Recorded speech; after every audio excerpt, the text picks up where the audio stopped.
Hello, my name's Judy, and I'm going to read a book for you called The Berenstain Bears and the Truth by Stan and Jan Berenstain.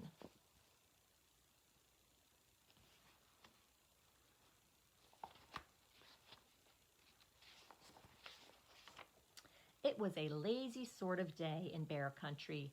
The air was so still that the leaves on the big treehouse where the bear family lived were hardly rustling.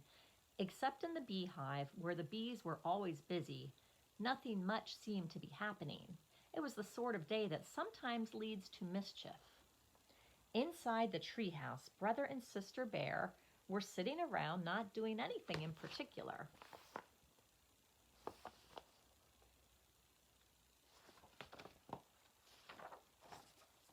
Brother was holding his soccer ball. He'd become interested in soccer and had been outside practicing free kicks. Sister was relaxing in an easy chair, thinking about what to do next. Neither Papa nor Mama Bear was around. Papa was in his shop working on some furniture, and Mama was out shopping.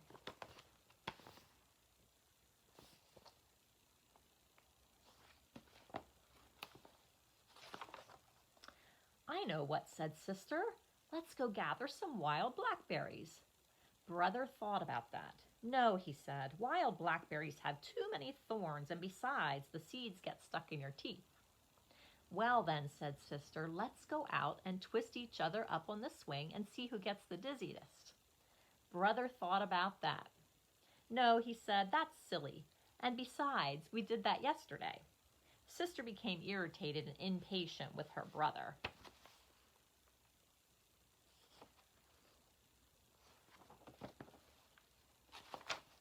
"My goodness," she complained, "you don't want to do anything. All you want to do is sit there and hug that soccer ball. I think you must be in love with that soccer ball." "I am not," protested Brother, "but I'll tell you something. I bet I can dribble this ball past you." Brother was a pretty good soccer player and a very good dribbler, but so was Sister.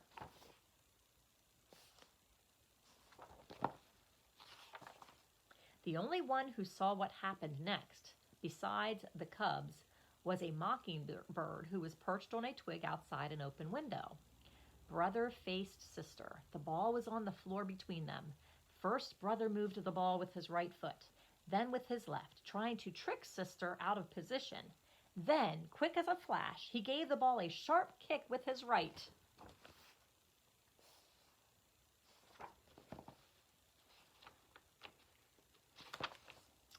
It almost worked, but Sister was too fast. She reached out with her knee and blocked the ball, which bounced against a bookshelf, against a chair, against a footstool, and into Mama's most favorite lamp, which fell to the floor with a crash.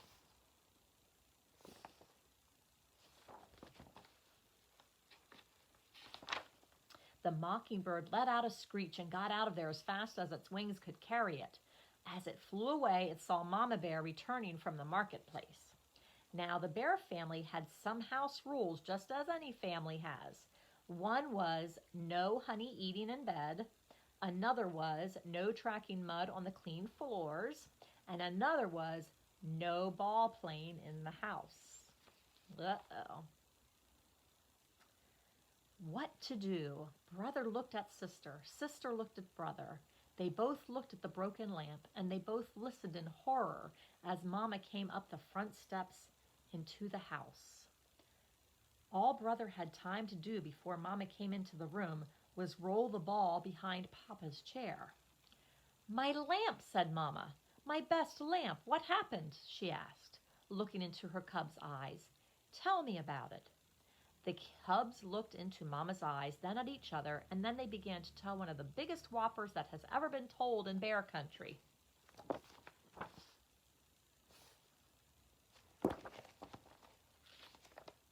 "It was a bird," began Brother. "Yes," added Sister, "a big purple bird with yellow feet." "And green wingtips," added Brother. "And funny-looking red feathers sticking out of its head," said Sister as a finishing touch. As most lies do, the purple bird whopper got bigger and bigger and bigger.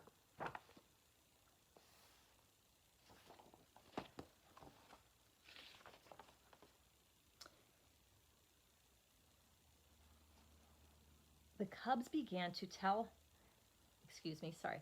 Yes, continued the cubs, and it flew in the window, zoomed around the room, and knocked over the lamp.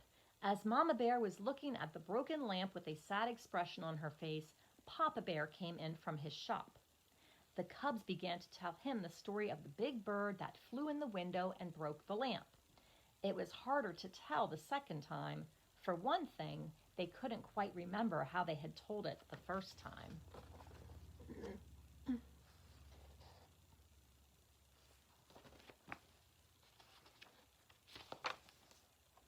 You've got me confused, said Papa. Was it a purple bird with green wingtips and yellow feet? Or a yellow bird with purple wingtips and green feet? Or was it a white bird with black spots? Like that soccer ball behind my easy chair. But the thing that really made it hard the second time was how very sad Mama looked as she picked up the pieces of the broken lamp.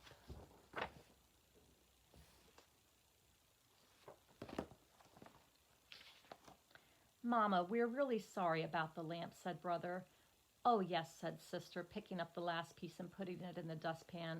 Oh, said Mama, I'm not worried about the lamp. We can always get another lamp, or we can glue this one back together. What I'm sad about is the thought that maybe, just maybe, my cubs, whom I've always trusted, aren't telling me the truth. And trust is not something you can put back together again. Both cubs started to talk at once. It wasn't a bird, said Sister. It was a soccer ball. And it was all my fault, shouted Brother. It was just as much my fault, shouted Sister. But they were both shouted down by the phone, which rang loudly.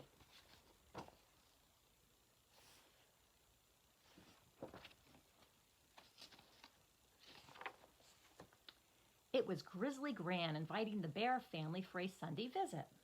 Hello, Gran, said Mama. Oh, everything is just fine here in the treehouse. How is everything with you? But Mama, protested Sister after Mama hung up the phone, you told Gran that everything is fine here, and that isn't really the truth. Oh, but it is, answered Mama. We've got two fine cubs who have just learned a very important lesson about telling the truth, and what could be finer than that? Now let's help Papa glue the lamp back together.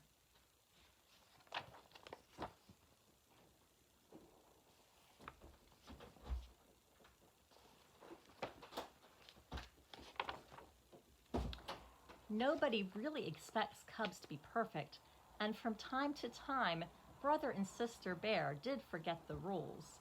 Brother ate honey in bed a couple of times. One time, Sister tracked a little mud on the clean floor. And once or twice, Brother and Sister started to play ball in the house before they remembered not to.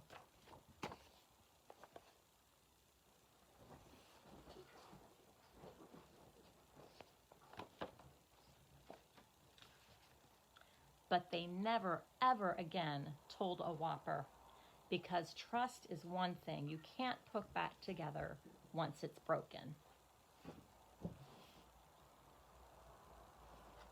That's the end. Thank you for watching. Bye-bye.